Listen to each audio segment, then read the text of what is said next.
let's level set on expectations. It's the workshop was titled Values. We're actually going to talk a little bit.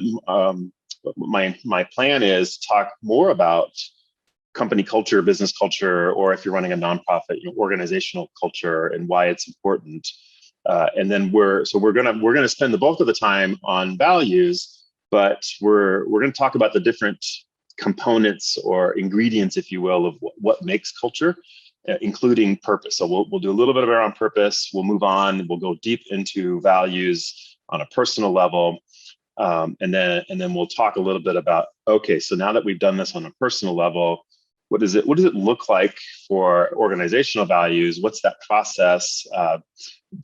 Although fair warning, the process for defining your company values, your cultural values, is a whole nother workshop in its own. It's usually quite an involved and sometimes messy process to get to the finish line.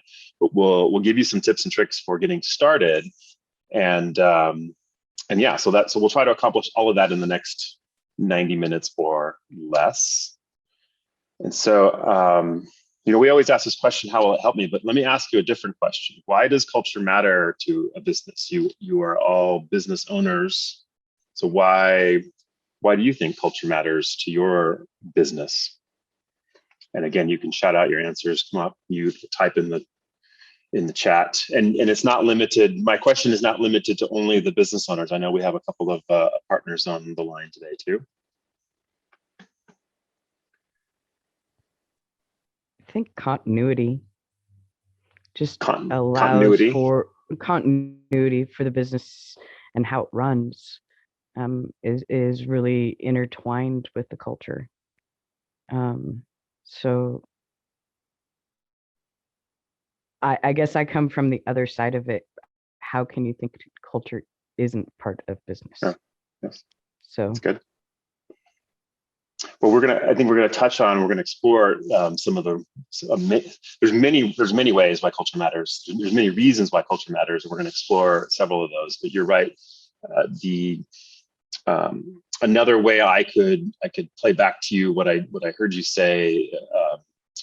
One attribute of a successful organization, one that sustains with longevity, is having clear culture and being consistent about it. Is one of those things that when you look at those businesses that have really been been built to last or are enduring great companies.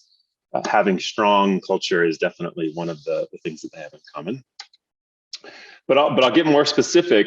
When we've in the past we've done some research around startups, and I know not everybody's here with a startup, but we looked at all of the reasons why startups fail. The number one reason is not a huge surprise. Some kind of product market fit. It's the wrong product or the wrong time, or it's not a fit.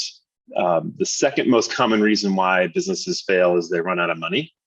But so I think it's a little bit surprising for some folks that the third most common reason why businesses fail is some kind of a team or people issue.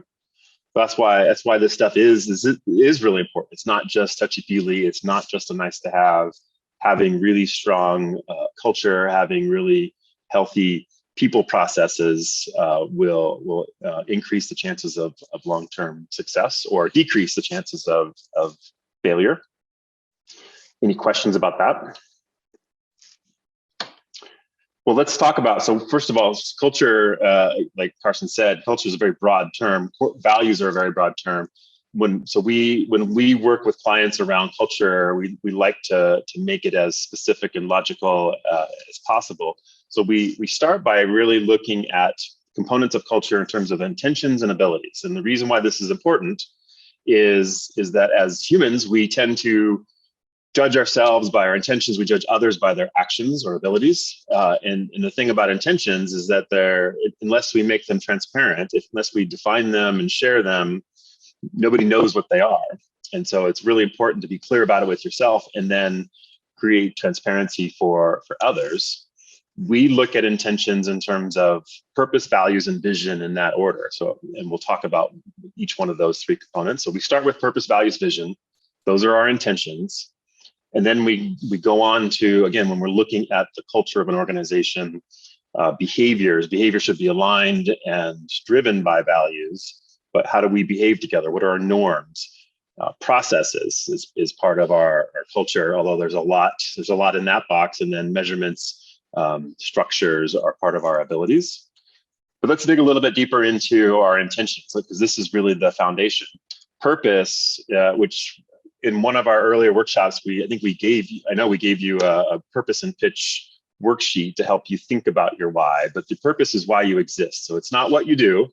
And it's very easy for us as business owners to think and talk about what I do, what's my product, what's my service. But before all of that, there's a reason why you started this business, and something beyond just to make money. So what is your reason for existence?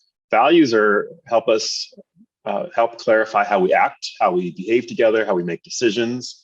And then vision is really about where we're going. It's some future destination that we're heading towards. And from there, that's actually the first step in doing strategies. I think we talked a little bit about that in a previous workshop as well.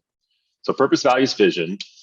There's another way. I mentioned this book, Built to Last. Jim Collins wrote Built to Last about great companies that were at longevity, long enduring success. And he looked at, in fact, Jim Collins is what really, I've heard him interviewed, and he says the one thing that really drives him is his curiosity for what makes great companies great. And so Built to Last was followed by Good to Great. And again, looking at great companies, either they were always great or they transformed themselves. What do they have in common? One of the things that they all have in common is what Jim and Jerry defined as core ideology, purpose, and values. So that really created the backdrop for today. So let's start the journey. We'll just sort of scratch the surface on purpose, and then we'll dive deeper into values. In that earlier workshop around business, I think it was the business model, business planning, business strategy, we talked about purpose. We gave you some criteria. We gave you a worksheet actually that looked something like this to help you think about. There's some questions here to think about. Well, not only what's your why, but your elevator pitch in terms of what's your why, who's your customer, what do you do, what's the outcome that you create. But in terms of creating a really good purpose statement, there's some criteria here about keeping it simple, making it big and bold. Remember, it's not about making money, it's something bigger than that. And then the ultimate litmus test of a really well-crafted purpose statement or mission statement. And for today, we're going to use purpose and mission interchangeably. If you do a really good job, it could be a tattoo. That doesn't mean that we advocate or encourage that you actually tattoo your mission statement on your body. But again, if you get the idea, if it's really good, if it's really clear, if it meets this criteria, it could actually be a tattoo. And if you can't see it as a tattoo, then there's some more work to do.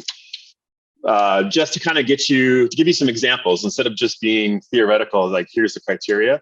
We've done a little bit of research, and we've come up with several mission or purpose statements that we think are pretty well crafted. Now, they don't all meet all of the criteria. Some of them are a little bit more than 10 words. But what I'm going to do is share these 5 or 6 statements, and I want you to go ahead and come off mute and shout out what you think the answer is in terms of what company does this mission statement belong to? And I'll read them out. So number 1, we inspire, educate, and outfit for a lifetime of adventure and stewardship. Any guesses what company this is? And if you don't want to come off mute, you can throw it in the chat. Once, this is a retail store. There's a hint. And I think adventure, outfit, RAI, good. Thank you, Brittany. RAI, to create a better everyday life for the many people. This is also a retail business. And if you... I think this is one of my favorites. One of your favorite stores, or what are your favorite statements? Stores, I think. Stores. The hint I'll give you is I feel like they could really apply their mission statement a little bit more to the instructions they give you. Does that give it away? IKEA, yes, thank you. Dedication to the highest quality of customer service delivered with a sense of warmth, friendliness, individual pride, and company spirit.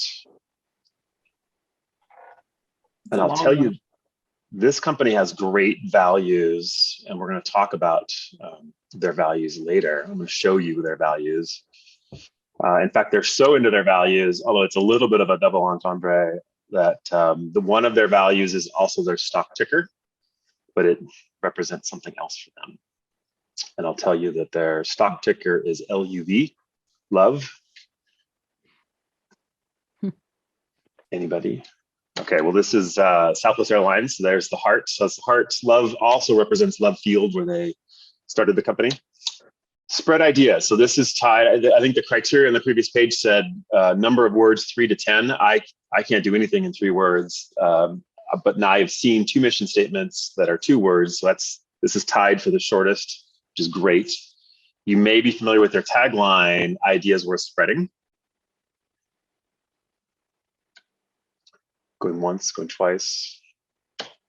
Okay, TED Talks, TED, ideas worth spreading. And I think doesn't TED stand for like technology, education, and design, or something like that also? Design, I think the E is E in education. I always have to think about, the acronym. Something like that. To accelerate the world's transition to sustainable energy.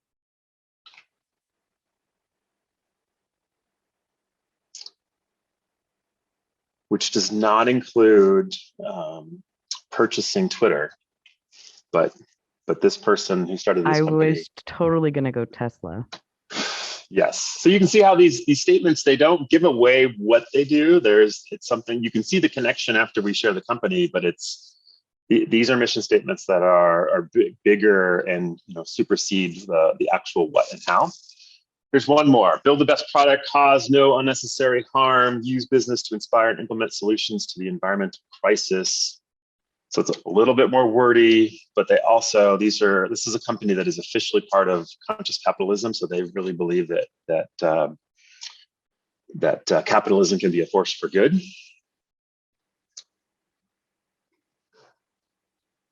And it's also retail type business.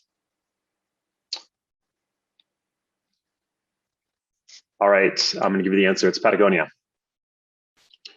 So that should give you a sense of different. Again, if we were to contrast this, it would be probably even more fun to share.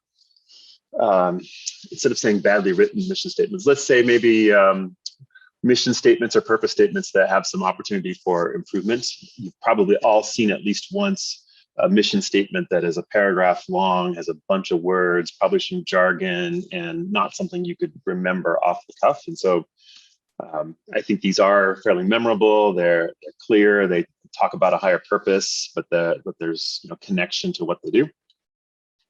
Okay, so what's your why?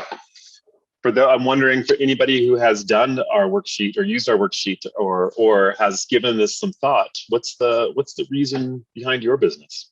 You may want to share.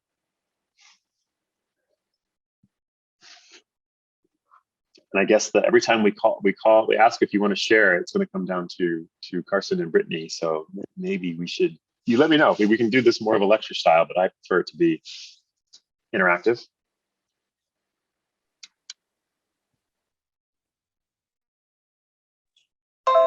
I can tell you I'm more of a partner. I don't own my own business, so I won't have much to share. It's more of me. I like listening to what's going on here, so I appreciate that. Okay. Well, do you have memorized the mission statement of the company you belong to? I have not. I actually just started, so. There you go. There's your first piece of homework. Yes. All right. Well, we're going to keep going. The main attraction today are values, and it's also something that we love. We named our own company after our values. So we're going to do this on an individual level first, and then we're going to talk about what it looks like in terms of culture. But there's, in terms of why this is important, if we talk about at a personal level, if nothing else today, everybody that goes through the process, you're going to leave with clarity, and clarity is powerful, more powerful than knowledge. You're gonna leave with the clarity of what's most important to you, and this will do a number of things for you on a personal level. It'll help you make better decisions more quickly. It'll help you communicate with others in terms of this is what's important to me. I believe the 6 values that you will end up with as a result also represent your authentic self. And so back to our intentions versus abilities, making your intentions transparent to others is going to help you with communication, interactions. But also there's going to be at some point where you feel stuck, and going back and looking at your core values will help you get unstuck. In a group, as you create that transparency about what's important to you, what your values, what are the things that really drive your behaviors and decisions, it's going to allow you to interact with others, whether it's your coworkers, your employees, your management in some cases, but also outside of work, your family, your partners, your friends. This will help you interact better in a more healthy way with others. It creates an opportunity for increased empathy, but also reduces the chances of conflict, or helps you navigate through conflict in a much healthier way.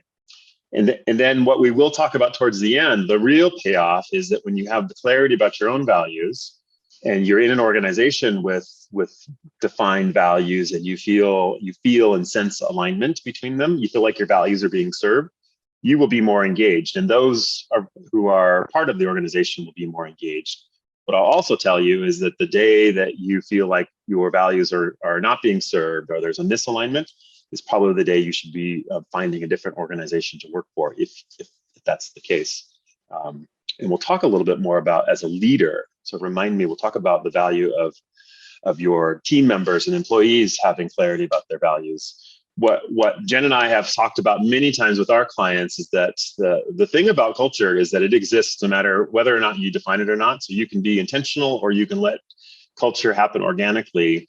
Our very strong advice is that you choose intention every single time, because then you have control over what you want it to be, versus if you just let it happen organically. There could be something that we call accidental values, or unintentional values. So things that have become norms in this organization, but they weren't intended, and they may not be value added. So we'll explore that as well.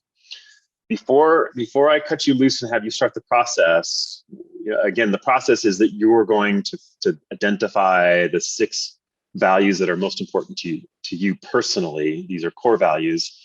During the process, you're going to be likely to have 2 biases. One bias, the first bias, is that some of the words that we're going to present you with as you go through the card sort process also represent a strength. And a strength is something that you excel at, you practice, you get better, it makes you more efficient. A value isn't, it's not about something that whether or not you're good at it or not. It's about what's most important to you and what drives your decisions, your actions, your behaviors. So there's a very clear difference. So, and there may be multiple cases where something is both a strength and a value, but you're going to see something you're good at and go, oh yeah, I like that. But really think about what's important to me on a personal level, regardless of my ability. The second bias is a little more nuanced. I told you there are different types of values, and our focus today is to identify your core values. I mentioned this thing called accidental values. There's also something called aspirational values, something that's important to you, but you aspire to have more of it. Now, the difference is a core value is important and your behaviors are aligned. It's an aspirational value. You'll again, through the card sort, you're going to be presented with different values, and some of them you'll say, oh yeah, I want confidence. I want to be more confident, or adventure. I want to have more adventure. So if the feeling is, yeah, I like that and I want more, it's likely an aspirational value versus it's important and it's already a non-negotiable. In case this is unclear, I'll give you a personal example. I first did this type of exercise 16 or 17 years ago. And at the time, I was doing a lot of endurance athlete type activities, triathlons, marathons. Wellness was one of my 6 core values, and my behaviors were completely aligned. My training, my diet, my sleeping. I retired from racing in 2014, and then over the next 2 years, I gained 30 pounds. And so I would say at best, wellness became an aspirational value. It was important, but my behaviors were not aligned. And only in the last couple of years have my behaviors come back into alignment, and it's once again a core value. So hopefully that clarifies the difference. So again, there's just a couple things to make it clear as you go into the exercise. Your we're not gonna do it in person. So what we're going to do is we're going to give you a code and a link, and you're going to go to our website and you're going to go through the process. But I want to show you the process first. We think it's pretty intuitive, but every once in a while someone gets stuck or it doesn't work like we expect. So I'm going to show you the process. I'll give you the codes and the links, and then we'll cut you loose for about 15 minutes and we'll come back. So you're gonna first, after you go through the purchase process, and we'll give you a coupon code to zero out the cost. When you're ready to start the process, you're going to see a page like this that says, welcome, let's get started. We hit next. It will remind you of these two biases that I just went over with you. So you quickly go past strengths, aspirational values, or you can just stop and remind yourself of what I told you. We hit start. And then here's, so really the bulk of the process is you can see 58 different cards. And so each card has, in this case, a value, a definition, synonyms, and an image. And you really have to answer this question: what is this value to me? And it's important for you to think about me. So it's not about what society thinks is important, what your family thinks is important, what your coworkers, your boss, your subordinates. It's about what's important to you. This is a no judgment zone. So is it a core value? It's important, yes. My behaviors are aligned, yes. Or is it aspirational in nature, something that I want more of? Or is it just simply not that important to me? And you'll see across the bottom that we do a countdown, and we're going to go through in stages, because going from 58 to 6 is quite an ordeal. And as Lourdes will tell you, it might even make you a little emotional at some point. I will not be offended if I hear you say under your breath, Brian, I don't like you anymore. This is hard. But we're going to get there in stages. And the first stage is we want you to go through the process, and you have to discard enough values to get to 28, and we'll go on to the next stage. So you watch the counter. When you do get to this, when you do enough discards and enough aspirational values, you get down to 28. We say, great, we're welcome to stage 2. You'll continue being presented. You'll either be presented with new cards, or if you've gone through the deck once, you may see some of the same values, but the point is now to get down to 14. So again, we're taking it in baby steps. Same question, what does this mean to me? Is it a core value? Is it aspirational? Or is it not important? If so, I want to discard it. When you get to 14, now this is where it gets hard. Is you've got your final 14, and I'll warn you that these last two may be off the screen, so you may have to scroll. Now you have to pick. You have to pick the 6 that are most important to you. And so it's a chance to look at it, really think about it. This is a good chance to also go back and say, are any of these strengths? Is anything still aspirational in nature? Most likely, all 14 of these are important to you, but it's not whether they're good or bad. It's not whether they're important or not important. Your objective now is to pick the 6 that are the most important. So at this point, a couple of things. One is it may help you to frame the exercise with a big decision. Do you have to make a big decision in your life?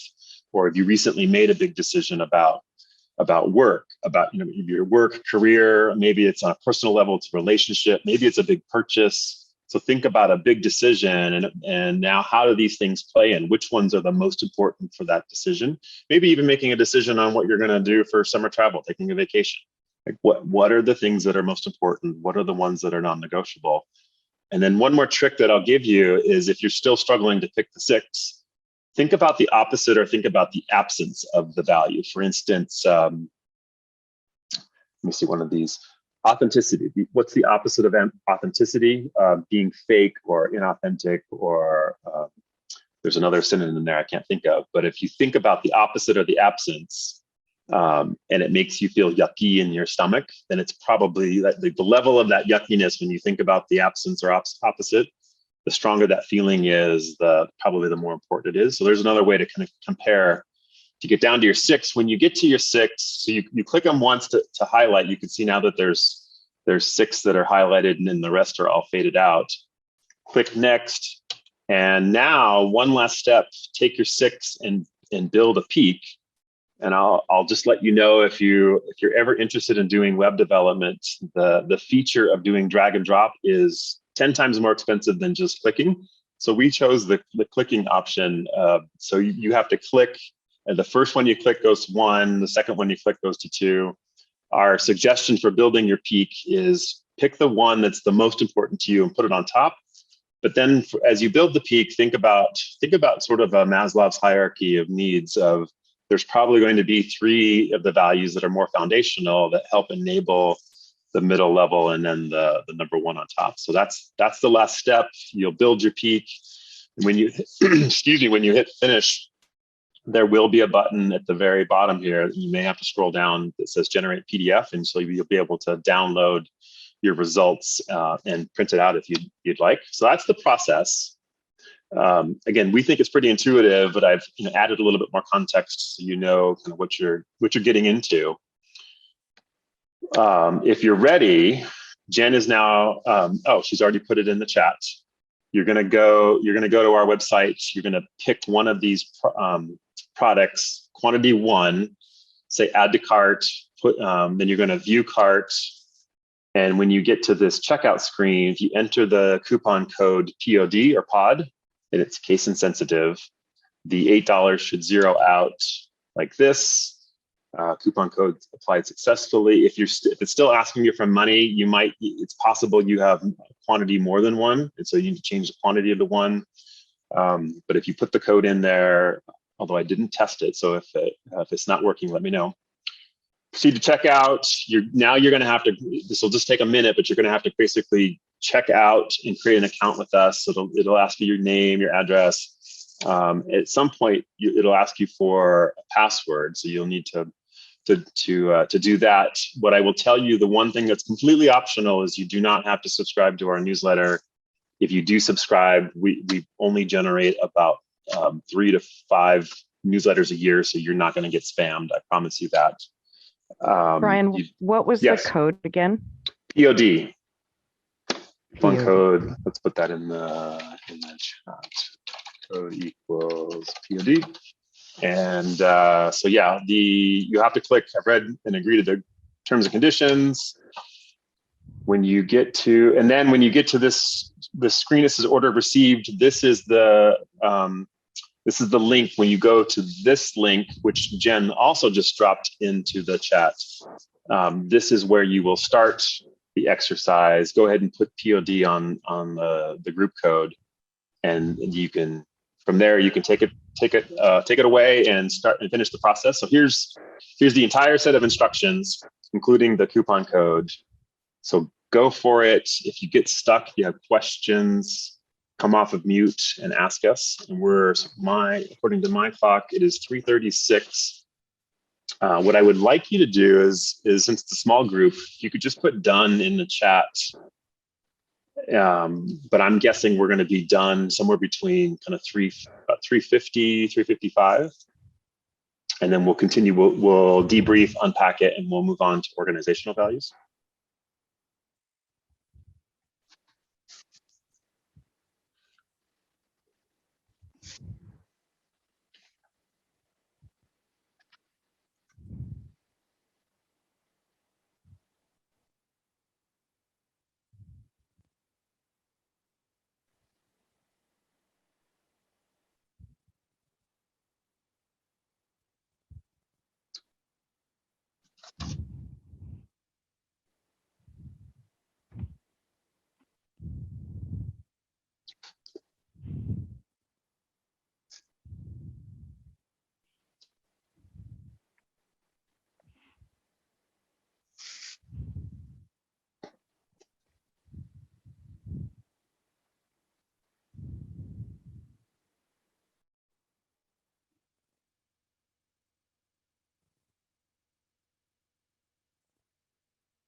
I'm going to assume, since no one has said anything, that everything's working so far. You're going through the process.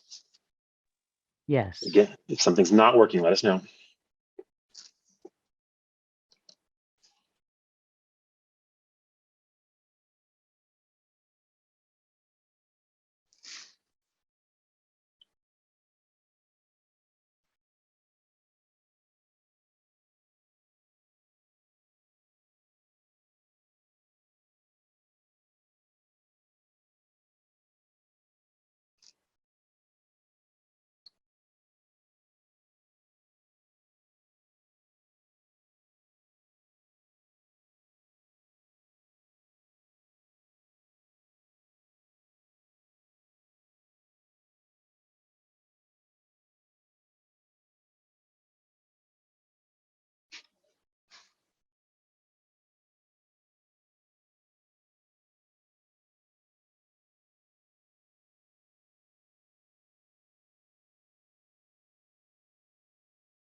In fact, instead of saying done in the chat, when you are done, why don't you type your the six core values into the chat? We'll share them that way. Or if you're not comfortable sharing your core values, then just say done.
Narrowing these down takes a minute, doesn't it?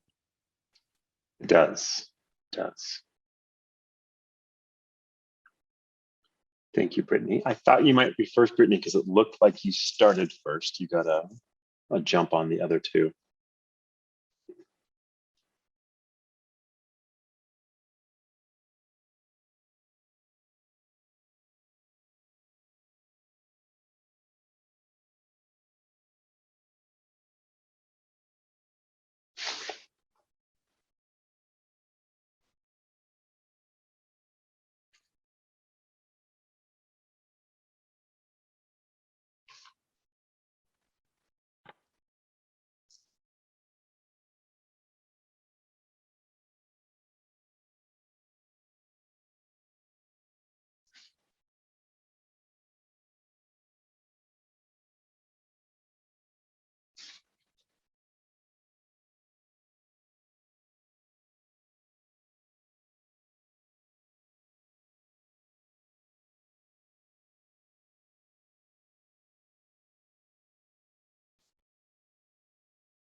So Carson, it sounded like you were close. Stacy, I assume you're close too. So we think another minute, 2 minutes. I'm actually still at 2. 2. Well, if you're able to multitask, I may keep going, and as you finish, you can listen and process at the same time. That's totally fine with me.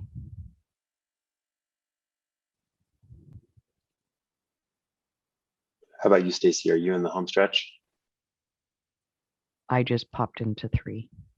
I'm still at 2. I can tell you from going through this, what would be helpful is if I could go back and forth between the other ones, because I passed one up and I'm like, well, I mean, like some of them are very similar, but okay, is it more knowledge or is it more wisdom? Right. But I've passed knowledge, so I can't decide whether that is the core or more aspirational or to discard it because I can't like go back to it. It's like there is a back button. I think you can go back one step. it just says undo last. Undo last. Yeah. Well, if you're not happy with your final results, you can. I don't remember how I set up the code, but we can give you the ability to do it again. But what I think I want to do, just looking at the clock. So if you both don't mind, keep going, keep finishing, but also if you don't mind listening at the same time. Yeah, that's good. I'm now at 3. Now I have to narrow it down. And at my stage steps. 3, Okay. we take it down to 6. Yeah. Okay. Well, if you're both close, let me give you a couple more minutes. So Brittany, if you need a file break or grab a snack or get another cup of tea or coffee, go for it, and we'll. Yeah, now at this stage, I can see all of them, so that's helpful. It is hard. That's why we take you through in steps. Because if we tried to just show you all 58, that's actually overwhelming. So we try to narrow it down a little bit before we show you a bunch of them all at the same time.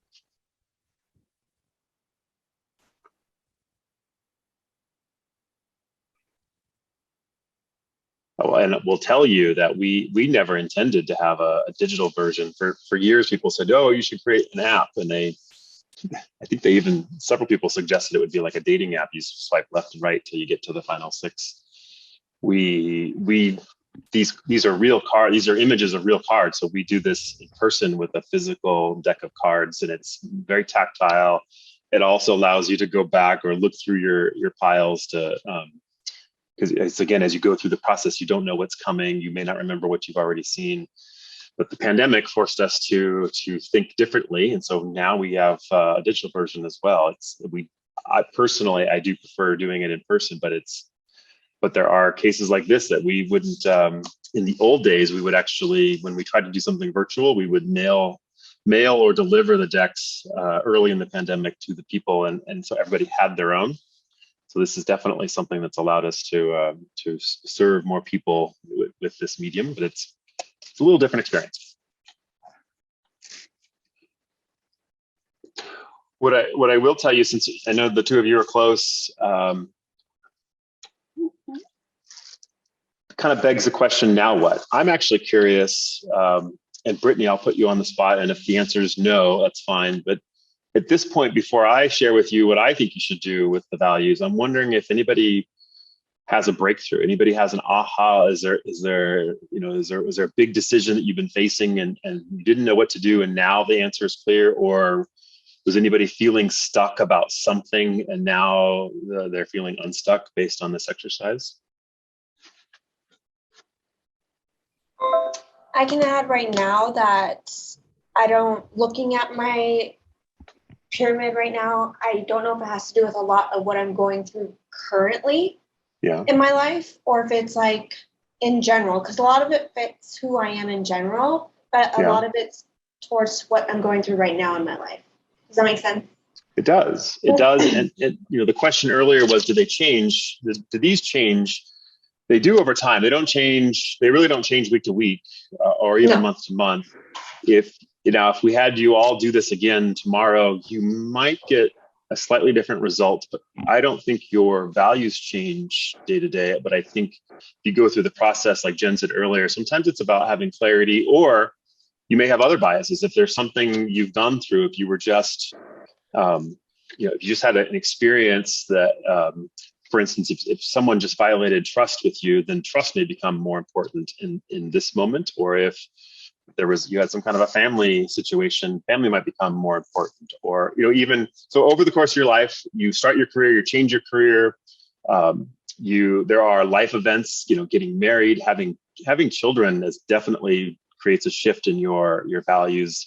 Experiencing divorce, death, loss, worldwide pandemic. I think the pandemic really tested some of our values and also changed the importance either up or down for certain values.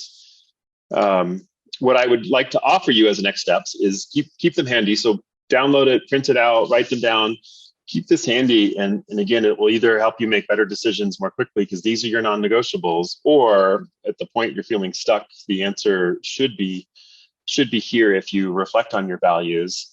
I told you earlier that humans, we judge ourselves by our intentions, we judge others by their actions. So the more you can make these intentions transparent to others, it will help with communication, interactions. So you could, we have a lot of clients that put this sheet on the door to their office. So before you even walk in to talk to them, you know what's most important. You could put it on the wall of your cube or your office. I've got my values in my email signature. So there's a lot of things you can do to make them transparent, and then strike up a conversation. Have a conversation about these are my core values. This is what's most important to me. And what I didn't tell you, or I meant to give you permission, you can change any of them and make them your own. For instance, open for me really translates to open-mindedness, which is to me a little bit different. And also family I chose the family card, but it's not the definition of family on the card. It's really being a single parent and having two boys. A lot of my decisions revolve around the three of us. And so that's sort of like this parenthood, single fatherhood, or something like that is really the intent of the value. So if you've made any of them your own, or if you feel like it needs some context, it's a very powerful conversation. Jen mentioned that it's impactful. Sometimes it's transformational. You can have the conversation at work with coworkers. You can have the conversation with your friends and family. But again, very powerful, and it will help create opportunities for finding common ground. A couple quick stories. The first time I did this years and years ago, it was in a corporate environment, and there was 30 of us in this 2-day workshop, and there was somebody in the workshop I didn't get along with, and I got along with pretty much everybody. It turned out when we went through and we shared the results, his number one value was something that I had discarded at the very beginning, and I went, oh, now I understand you completely, and I never had a problem working with him ever again. So there can be sort of an opposite of most important, least important. But then there's a lot of values that have tension between them. I have a client that there's tension with her organization around growth is a core value for her. Tradition is a core value of the organization and a core value of a lot of the employees. So that created some tension. Structure versus creativity might have tension. Jen and I have a little bit of tension. Independence is one of my core values. Collaboration is one of hers. And so that can create tension. That could create conflict, but we have made them transparent to each other. We have language, we have vocabulary, we can talk about it, we understand what's happening versus kind of misinterpreting the tension or the potential conflict. Hopefully that makes sense. So again, you've gone through the process. Congratulations. If nothing else happens today, you've got this clarity about what's most important to you. I think these 6 values represent your authentic self. So again, lean into them, be proud of them, share them, listen to them. But let's now shift. Let's talk about core values on a personal level versus cultural values or organizational values. The process I just took you through, I kept asking you, what's important to you? What's important to you on a personal level? Organizational values are important to us. I'm going to give you some examples. Us may be 2 people, maybe 3 people, it may be 100,000 people, but it's something that we've agreed is important to us as a group, as a collective. Your personal values drive your behaviors. Organizational values, if you're going to operationalize them, they come with, or they should come with, context in terms of behaviors and norms. And so there's what's important, But then there's, what does that look like? What does that look like in terms of norms and behaviors? So so it helps create a contract, if you will, of how we interact. Your personal values drive your personal decisions. Organizational values will guide your company decisions, your organizational decisions. I've now said multiple times that I think these 6 values represent your authentic self. One way to think about the core values of an organization is it describes an ideal team player, and we'll delve into what that means. In general, my opinion on defining organizational values, defining your culture, codifying that, it's really mostly for internal purposes. This is who we are. This is how we act. This describes this ideal team player of who we want to attract and retain.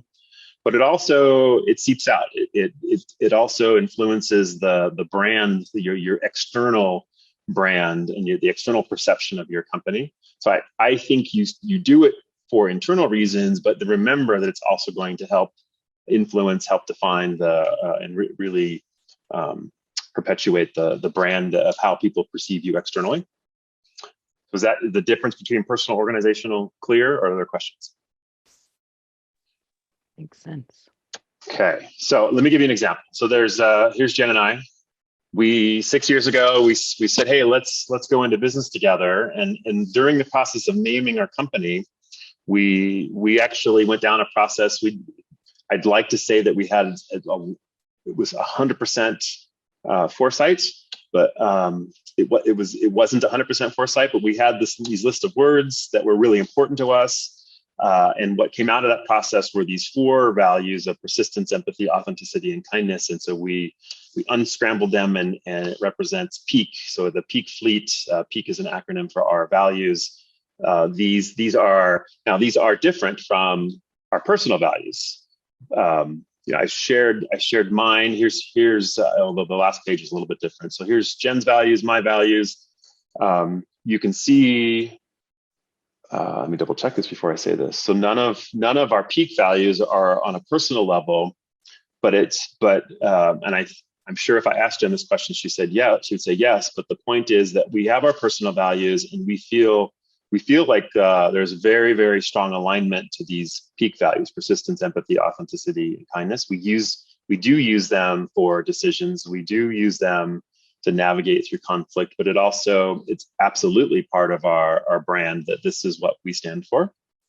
So it's and I mean, the way I always like to say it is like, I feel like my values are served by the values that we have at our company, and vice versa. I feel like the things that I have listed as mine help to serve the values as well as the purpose of the organization.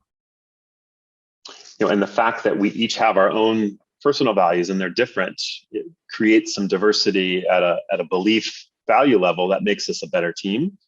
Without going way down this path around diversity, equity, inclusion, diverse teams will always outperform homogenous ones over the long term. But with diversity, with difference, comes the potential for conflict. So you need to be, prepared to navigate through conflict. And using the example I gave you, this is a process that we said, okay, these are our values. This is important. This is what it looks like. And so where there's potential for conflict or tension, we're able to navigate it because but it also, again, the fact that Jen and I are different. If we were exactly the same, we wouldn't be as strong of a partnership. But that's so at a very high level. Here's one example of organizational values versus personal values. Let me give you some more examples just to get you thinking that I guess one takeaway is I feel it's really important to have values for your company. How you do it can be in different forms. I don't think there's a right or wrong answer, except that, and I'll give you some criteria. They need to be clear. There are some things like, are they observable, measurable, coachable? But let me give you some examples. So I mentioned Southwest Airlines was one of the companies we did the purpose statements. If you go, I pulled this off their website. They have a lot of details around values and culture, but the way they do their values is me, we, and Southwest. So how do I show up? How do we treat each other? And then how do we succeed as a company? And you can see that there's multiple lenses of their values. There's a co-working space that we've done some work with here in the Phoenix area. They've got these which again, I think it's really good in terms of purpose and values, our culture. So they've got these 5 statements. So they've got a little more context than just one word. So there's a combination of here's the value, and then there's a statement underneath each one of them about what it looks like. And if you were to ask me about numbers, I personally like to stick with 3. And so here's Insight is another company in the Phoenix area, at least headquartered in the Phoenix area. Hunger, Heart, and Harmony are their values. It doesn't have to be 3. You could be 5. I would keep it under 10. I think 3 to 5, 3 to 7 is a good number because you can remember them. But the way they've done it, Hunger, Heart, Harmony, they've got a quick definition. There's a creative agency that they do a little bit more of a narrative. They've got these 4 words. They've got an explanation. So candor, say what you see, local culture, invest in where you live. And then there's more of a narrative of which creates a lot of clarity about what it really means to them and why. And then here's a set.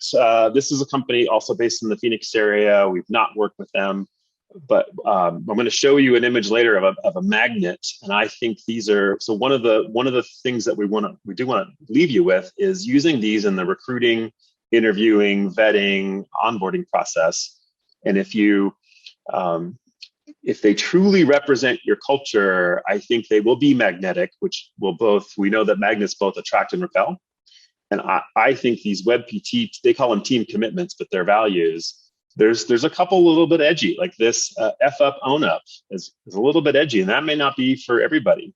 But the research shows that if you're really clear about these are our values, and if you take a job here, you will not be successful simply based on your performance and delivery of results. Success also includes that you behave according to our norms, our values. And so you have to role model the values in order to be successful and deliver. And so if you're really clear about this up front, people who feel like, oh, this isn't really a good fit for me, they will, in theory, opt out of the process before they ever join you, versus finding out a year down the road, you're like, ooh, wait a minute, my values are not really being served. This isn't a fit for me. So you want to do that up front. So that, again, I thought the WebPT values are good because they're a little bit more edgy. And I think it would be clear of like, oh yeah, I'd really love to work there, or maybe this isn't for me. So this is a way, again, I believe we do this, the purpose is internal, but then once you've created them, they absolutely become part of your external brand and presence, so people understand not only what you do, but what you stand for. And I think it was Mike, the founder of Resound, when they do their branding exercise, they start with values, and they talk about that their belief is people don't just do business with you because of the product or the service you offer. They invest in you based on what you believe in. And so that's a big part of their culture. So here's the horseshoe magnets. So now we've gone through the process of clarifying our personal values. We've had a talk about organizational values. We'll give you some tips and tricks for going down the journey of defining them. But what Jen was talking about is if I feel like my values are being served here, AKA alignment, if I feel like there's alignment of values, I'm going to be more engaged. And the research that Gallup does around employee engagement, if you are highly engaged, you are twice as productive as those who are sort of passively engaged. So it's a good thing for everybody. It's not just a nice to have, it's good for business. Now, defining values is one thing. Operationalizing them in terms of creating norms, using them for hiring, using them for recognition, like just making them a part of your culture. One of the important things is using them for hiring. And we typically hire for skills. There's some skill or capability that we need. We're looking for someone that has these skills. Our belief is that there's a minimum level of skill sets that then you should be thinking about with every new person. You're increasing the diversity, and not just gender and ethnicity, but all of the things that make us different. This is an intersectionality map that Jen created that touches on many more of the attributes that make us different, generational differences, religious differences, spiritual differences, educational experience backgrounds, EQ, IQ. So really, even your experience, all of these things make us different. Now, we put it second in this flow because we think you probably need to be looking at minimum skills first. Although before you even start the interviewing, hiring process, there's a number of things you can do to really think about diversity and increasing diversity and avoiding some of the unconscious biases that may affect the outcome before you even post the job, if you will. And then make sure that before you make a final decision that you're evaluating for cultural fit. So that's where we, final decision, not only do they have the skills, are they going to make us more diverse and thus a better team? Is there alignment on values? So now you're wondering, well, how do I do this? And I meant for this to be a build, but you're going to get the whole thing at once. Here's sort of a back of the envelope, because again, this is a process. It's an involved process. It's a messy process. We tend to guide organizations through the process, but there's a couple things there's 5 things I thought I'd leave you. Number one, so the first thing is you're not gonna pull out the deck of cards and just pick 6 or pick 3, because in the deck of cards, there's a lot of values that are very, very appropriate for as a personal value that I think are not appropriate for organizational values because they're more of a permission to play or they're table stakes. So there's, for instance, honesty, integrity, trust, ethics. This probably should just go without saying that those are basic expectations of working in an organization. There may be other permission to play or table stake values. So as we're going through this process, the first thing we can do is discard, if you will, or ignore things that are really fundamental expectations. But from there, one process that we use is to look at values, sort of go into a brainstorming mode using 3 different lenses. So lens 1, let's think about how did we get here? Let's say that we've been in existence for 5, 10 years. We've been in existence for some amount of time. Let's look backwards. Be introspective and say, what were the values that got us to here? What enabled our past success? Okay, so here's some words that come to mind. Now, take off that lens, forget about how we got here. Let's think about where we're going. We've done a vision, or there's somewhere, we have some future destination that we're heading toward, we have some goals. What is that? What are the values that are going to help us get to our destination? What are the things that are most important to our future? Think about what are those words? What words come to mind? What values come to mind? Okay, so now forget about how we got here, forget about where we're going. What makes us different? And it doesn't necessarily have to be a bunch of words, but for instance, if you were running a bank, we probably wouldn't say that security, integrity, trust, ethics are our values, even though those are really important. Wouldn't we expect that of all banks? So like, what makes this bank different, or what makes your company different from your competitors? So answering that question should then, okay, and that's actually where I like to start, of what makes us different, but then also start to look back, and are there themes across how we got here and where we're going, historical and aspirational? What starts to bubble to the top? So that's sort of the brainstorming process. And that's where it starts to get messy, because now there's a lot of words. What are the right words? Do I use this word? Do I use a synonym of this word? Can I take 2 words and munch them together? The other approach, and this can be a starting point, or this can be a way to whittle down your brainstormed list of values. But what about an ideal team player approach? So